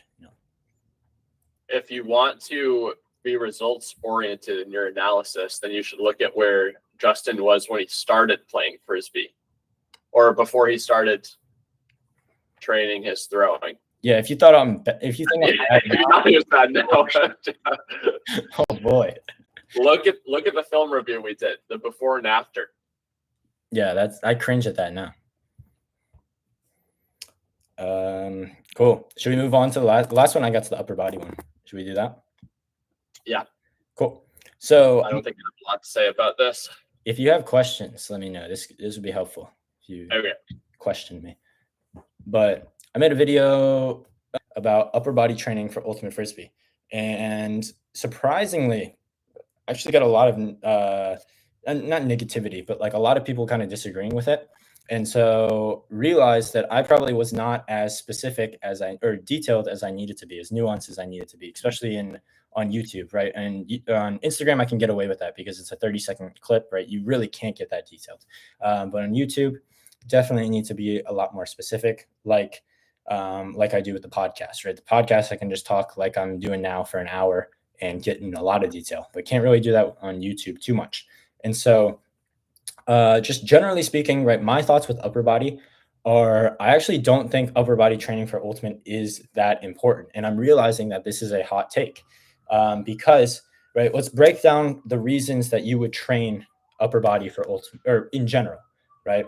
One, if it's to directly improve your sport. So if I'm a shot putter, right, and I'm throwing the shot put ball as far as I can, that is the whole sport. Well, I need to be stronger because more strength equals more force and power behind that ball, right? That is not ultimate, despite what a lot of people think, right? This is probably my hot take is like strength, upper body strength does not correlate to improved throwing, farther throwing distance. If you are weak as piss and like a slight gust of wind would knock you over, then yes, probably upper body training is going to help you, right? But for 99% of people, the lowest hanging fruit and the thing that's going to move the needle the most is not upper body training, right? It's throwing is a skill. It is so technique driven, like it is all technique. So it's more throwing. It's getting more efficient at throwing. That's why if you look at like some of the best throwers, they're like skinny and scrawny, right? And that is like the body type that is optimal for throwing, right? If you see somebody that looks like a tube that's like this narrow, right? Versus like if you look at like a power lifter who's a lot wider, right? The narrow people's bodies are designed for rotation, right? So those are the people that are going to be better at throwing because their bodies are built for rotating, right? And they getting them stronger in their upper body isn't the thing that's going to make them throw farther, right? It's getting them more optimal at the skill and the technique of throwing. Whereas a power lifter whose body is a lot wider isn't good at rotating, but that's what makes them good at powerlifting, right? If they rotated a lot, then they wouldn't be able to lift a lot of weight, right? They would just be shaking all over the place, right? They're really good because they're wide and they can't rotate. Okay, I can think of people that I've coached who I feel have pretty solid throwing mechanics and can't throw it that far as far as I feel like they should. So if someone does want to work on strength to throw farther, would you say that the rotation exercises are a lot more important than the arm focused ones? Yes. So I would say core training is probably core and lower body training because despite what a lot of people think, a lot of the rotation comes from your hips, right? So if you aren't very efficient at like, or if you can't rotate into your hips, if you don't have good hip mobility, then you just, if your hips don't have the requisite mobility, you physically cannot rotate into them, right? So you have to have the hip mobility. And yes, the core strength is, I think, what's important, not the upper body strength, right? It's not like, oh, my deltoid muscles, my shoulder muscles, and like my pec muscles, if those get stronger, they're going to contribute to farther throwing. Like that's where I think what I think a lot of people get wrong. But my follow up to that too is like, are those youth athletes like high schoolers? Yeah. Right. So that's the other thing is like I was saying, I was kind of making a joke out of it, but like high schoolers are generally going to be just like super weak. And like, no offense to ultimate players, because I'm also an ultimate player, but like high school ultimate players, I can already have an image of like what that person looks like, and they probably haven't lifted before. Right. So like getting them some like general strength right through their upper body, but also through their core and lower body will probably move the needle quite a bit. Cool. So yeah, that's one. Like, let's talk about what are the reasons you would want to train upper body, right? One, it's not really for throw, like to directly make you better at throwing or throw farther, but I just think like generally having some more strength and stability through the shoulder can be good from a health perspective, more than like a performance driving perspective, right? So if you look at like somebody brought this up in the comments, but like if you look at pitchers, baseball pitchers, they do a lot of those like band drills, right? That's not stuff to make them throw faster, right? Or farther. Like that is just to keep like a lot of those small kind of stabilizers in their rotator cuff healthy so they can keep throwing. So upper body training for ultimate, I think, is great from a health perspective. If you can just have generally healthy shoulders, strong and stable shoulders, then you can, you'll be healthier. Like we use our shoulder all the time. It's probably good for it to be strong, stable, and healthy. Yeah. The other thing is, right, most of the time, then if it's not directly for the sport, people are going to train the upper body for being able to handle contact, right? So basketball and American football are the two that come to mind immediately. Where like they are very contact heavy sports, right? You have to move somebody or you have to stop somebody from moving you a lot of times. So being stronger in the upper body is directly for that.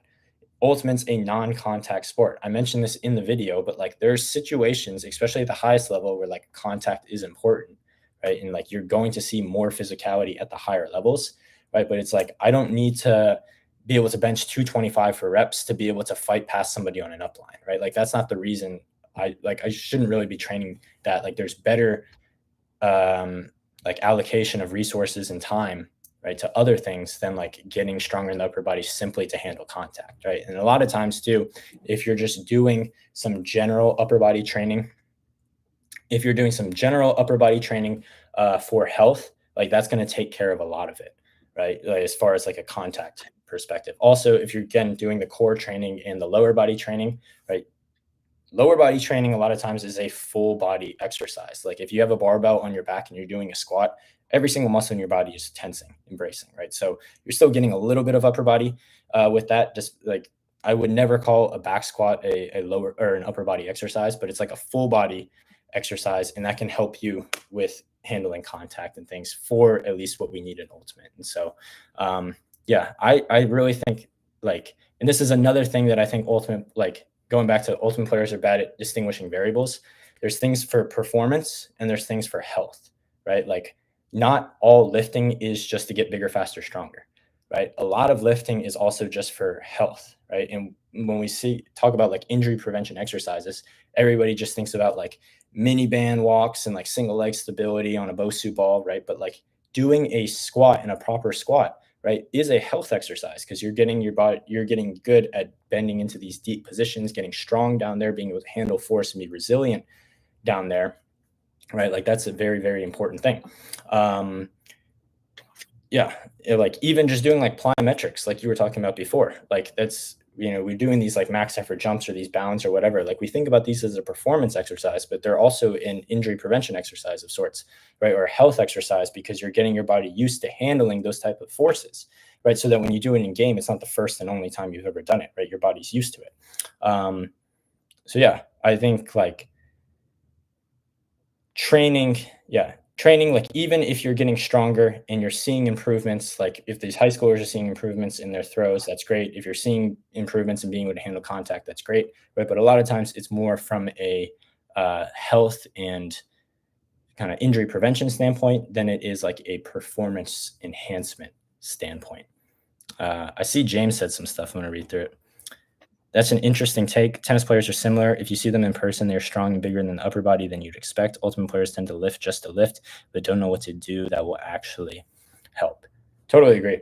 And I think tennis, I would honestly say, is like upper body's probably a lot more important because like the forces that are going into it. With like Frisbee, you're never actually like decelerating an external load, right? With your upper body, at least, right? So when we throw a Frisbee, it's like we are generating all of the force and all of the load and the velocity behind that Frisbee. Whereas with tennis, like the racket, I know it's not that heavy, but it's heavier than a Frisbee. And you're also having to like wind it up, and there is an external mass of ball. Again, not that heavy, but it's like it's coming in with a lot of speed, right? You're having to decelerate and then redirect, right? And so there's a little bit more speed with that. There's some higher forces with that. So generally, like probably being a little stronger up there for like injury prevention or for health will probably go a lot farther than what's needed for Frisbee, I would think.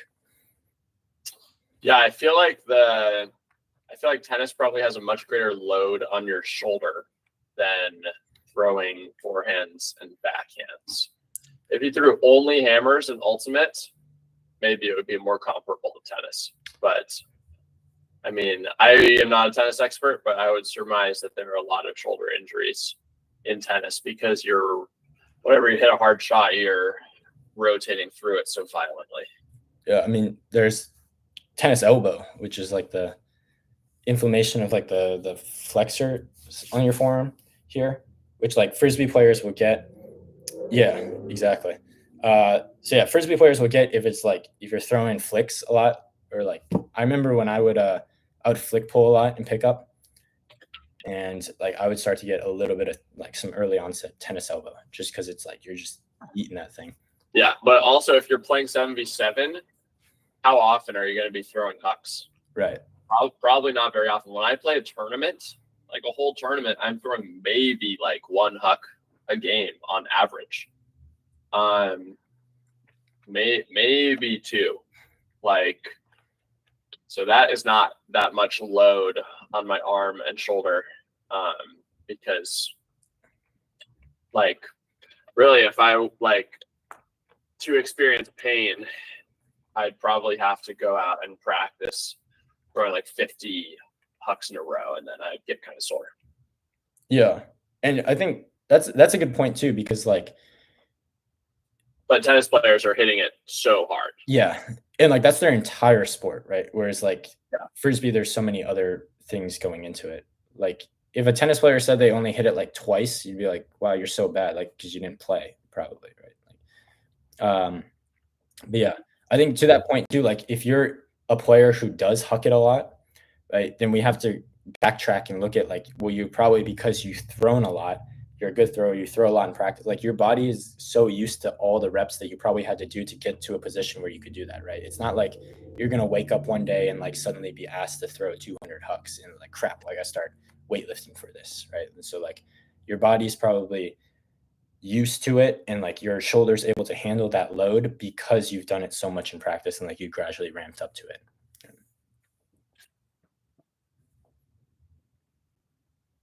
Yeah, James brings up another good point. Didn't think of it that way. I get sore because I practice pulling and throw a lot of hucks in game. And I've seen James practice his pulls and like do his pulls and like he puts a lot of speed and force speed. Okay, James, I'd be curious when you practice pulling, what gets sore for you? Because I would anticipate maybe it's not your shoulder if you're pulling backhands. Like, I think when I have practiced a lot of pulling in the past, my back is probably, but like maybe my shoulder some. My shoulder would definitely get really sore if I threw a lot of max effort forehands in a row. But I think pulling would have a greater impact on my back.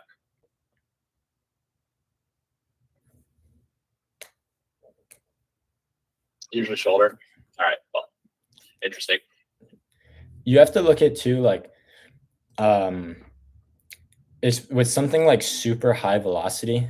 This is kind of getting into the weeds of like sports science stuff. But when you look at something that's super high velocity, like look at but I was also, yeah.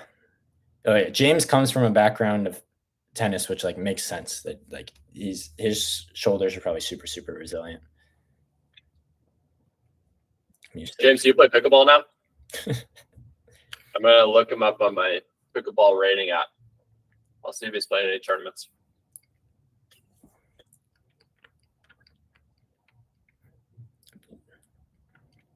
No pickleball for James, he says.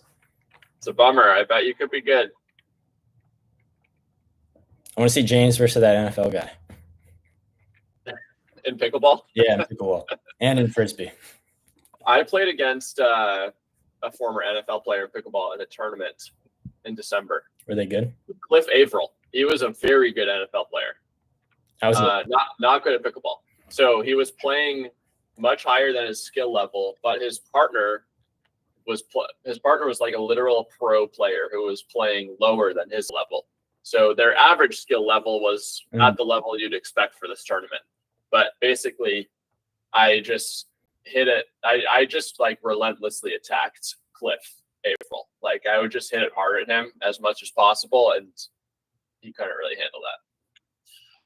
So what I learned from that is like, you know, really good professional athletes are great athletes and they'll pick up other sports quickly. But like Cliff was not a brand new pickleball player. He'd been playing for a little while. And sometimes these sports are harder than you think. Yeah. Skill versus athleticism. That's why I don't think NFL players would like immediately. Okay, the Lakers would not beat Sockeye with zero training. I'm telling you. I mean, yeah, I would agree. I think a lot of people would say that the Lakers would beat Sockeye immediately. With literally zero training, like we do the game tonight. I think some people would say that. They'd be like, okay, someone just throw it up to LeBron. Okay, you have to throw a catchable throw inbounds for that to work. Yeah, LeBron is going to sky everyone. But also, he is probably not used to reading a Frisbee. That's going to take a little bit of time to learn. You know what I think actually is basketball players wouldn't be that good at, like a team of basketball players wouldn't be that good at Frisbee. I think, okay, a team of basketball centers would be terrible. Correct. But like the guards in the NBA, most of them would probably be phenomenal. Like John Wall. John Wall's, yeah, he's a dog. Or like Westbrook. Mm-hmm. Like those guys. And you think of Chris Paul as not a very athletic NBA player, but how many 6 foot tall players in Ultimate can dunk? It's like really rare. It's true. And so, even someone like Chris Paul would probably be a pretty sick Ultimate player. But I think you do get to a limit of height where it's like, how are you going, like, can Jokic make it through an Ultimate tournament? I think Ultimate is so different as a sport. Obviously, he's playing basketball at such a high level, and the NBA in a different way is obviously extremely difficult on the body. But I think that type of difficulty is much easier for a 7-footer to handle. Like, no center in the NBA is just running a ton of sprints all the time. Correct. I don't think. No player. Because Yeah. how long is a court? Like 94 feet, I think. 94 feet, which is like 30 yards, right? And that's nothing for an ultimate player. But how often is a basketball player running like baseline to baseline? Like, especially an NBA player, very rarely, right? So they're like constantly in their acceleration mechanics and never actually get up to like their top speed. And like we were talking about earlier, like if you open up the court, there's more load, right? If you close the court, less load.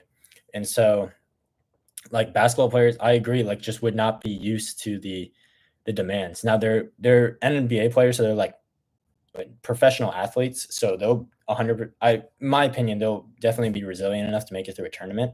But like long term, I don't think they would hold up. No. Okay, I have a friend who works for an NBA team as an analyst. Mhm. He had some insight to like the average mile time of an NBA player, and I don't remember exactly what it was, but I remember that it was not impressive at all. It was like well above 6 minutes was kind of the baseline. See that? And so, like, I don't know, running the mile does not translate directly to ultimate, but I think it is like kind of a similar form of conditioning as what you might expect in an ultimate game. And I think the conditioning for playing basketball is so different than playing ultimate. Okay, James says they would beat Sockeye with a week of training. I don't think that's true. After playing against Cliff Averill in pickleball, which makes me an expert on the topic of elite athletes adopting niche sports, I just think there is way more skill to it. Even though LeBron James is, if the disc is anywhere near him, or most NBA players, like they're going to catch it. But I just don't think it's that easy to. It's actually difficult a lot of the time to throw catchable sky balls. And a lot of the time, like new players are not good at throwing flat passes, And so even with the best athlete of all time, sometimes this is just going to curve away for him. Yeah, a week is tough. Unless like Dalton Connect can figure it out. It's their training. Yeah. I mean, the only thing I can think of that's going in their favor is that like professional athletes of that caliber are so good at or so in tune with their body that they'll probably be able to pick up on things a lot faster than the average Frisbee player, even above average Frisbee player, I think. What's their training schedule? If they get a week of unlimited training with the best coaches in the world, with me and Justin. Dude. Then I won't take them very far. My whole thing's athleticism, and they're very athletic, so I'm obsolete. Yeah, I don't think they would beat a Nationals team with a week of training. I think it would take a few weeks. Be tough. Right. And I think the defense in Ultimate is like so different from like there are obviously some similarities. Also, like breaking the mark, I don't know, would breaking the mark be easy because you would just throw under them? How many between the legs throws could be thrown?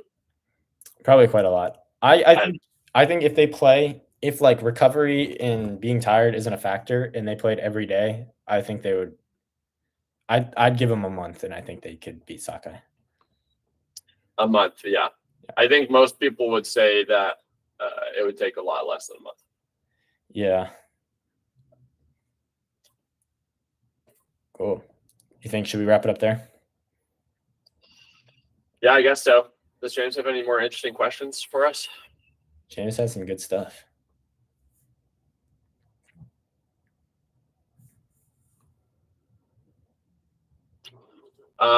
Yeah, wow, we've been on here for a long time, almost 2 hours. Yeah, we got through the whole list. James said nope. James, appreciate your participation. It's been fun. Thank you, Eric Dang, for the comments. Yeah, shout out Eric. He's been on the pod. Did you see that one? I still haven't watched that. Go. But I will. Oh, Disc Studio has commented too. Appreciate that. Thank you, Disc Studios. They're an apparel brand. Wait, conditioning for tournament. Is that a question?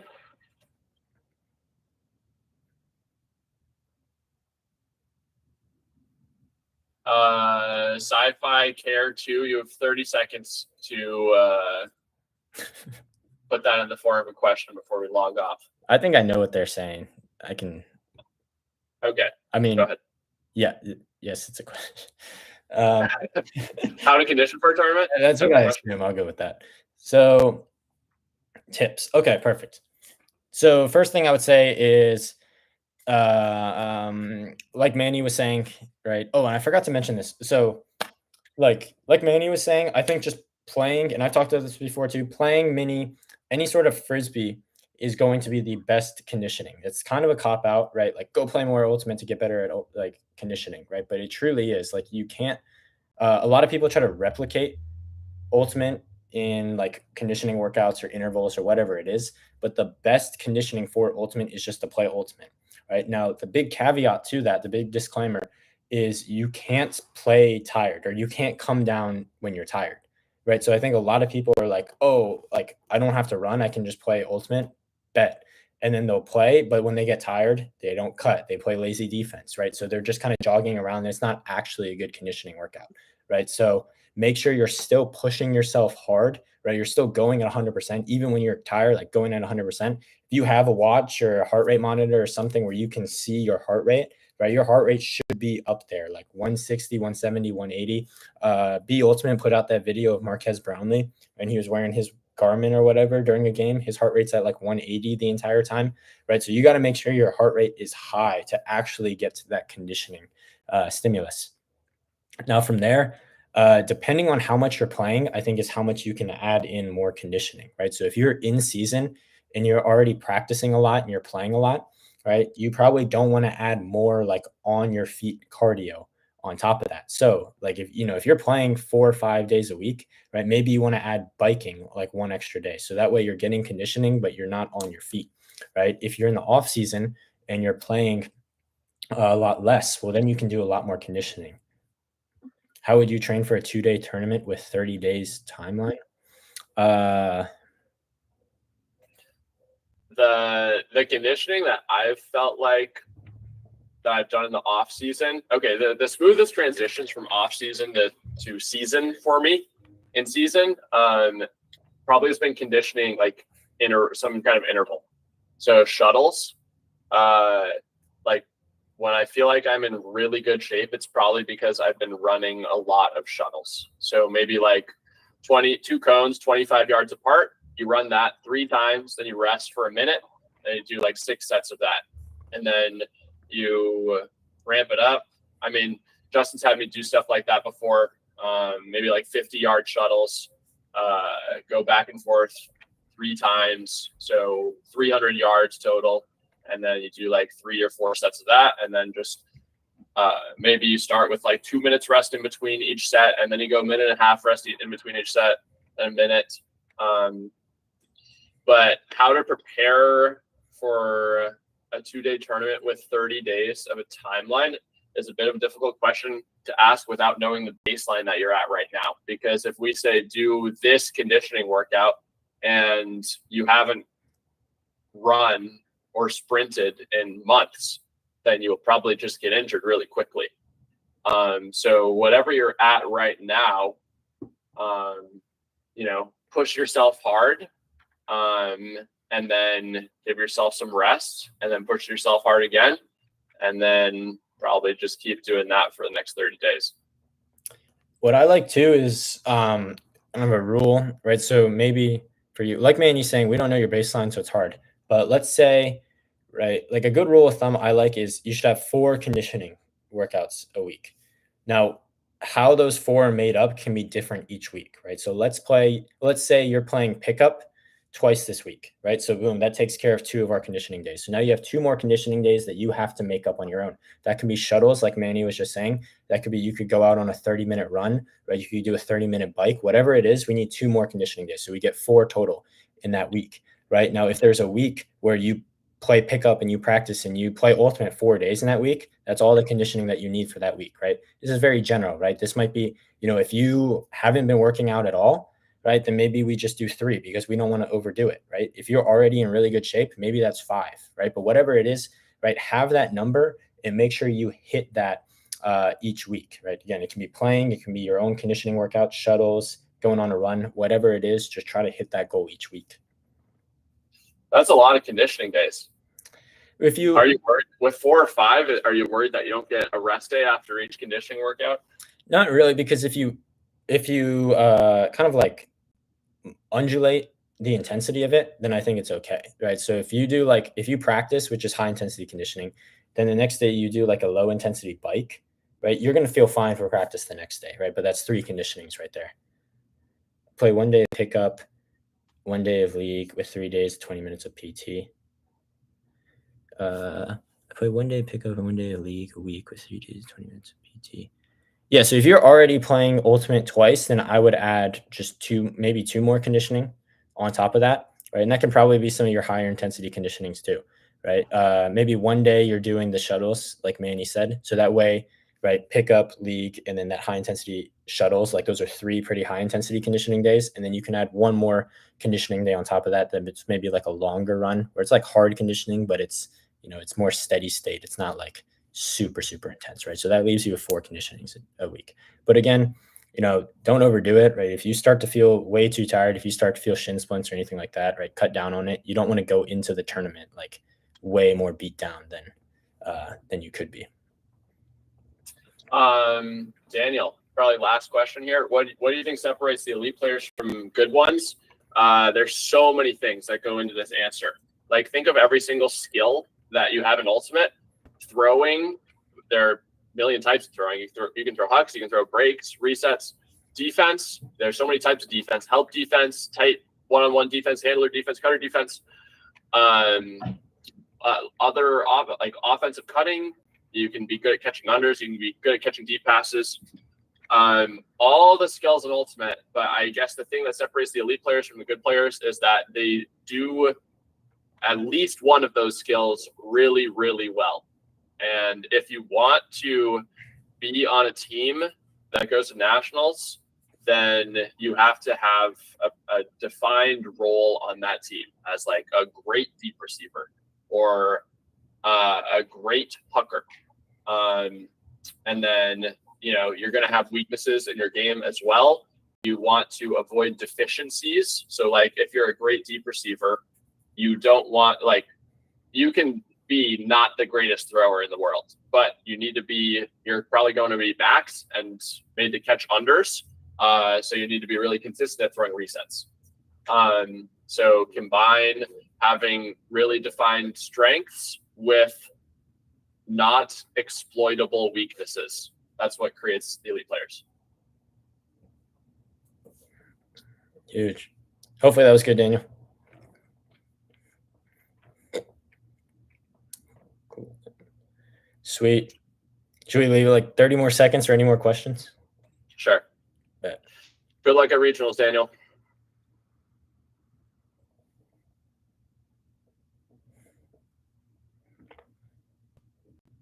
I don't know if we're getting anything, but yeah, this was fun. This was a lot better than I thought it was going to be. Yeah, this is fun, and so many clippable moments too. So we can make a million shorts out of this. For real, just sift through 2 hours of footage. No, this was great. All right, cool. Looks like we're not getting anything else. For those of you still here, thank you so much for watching and tuning in.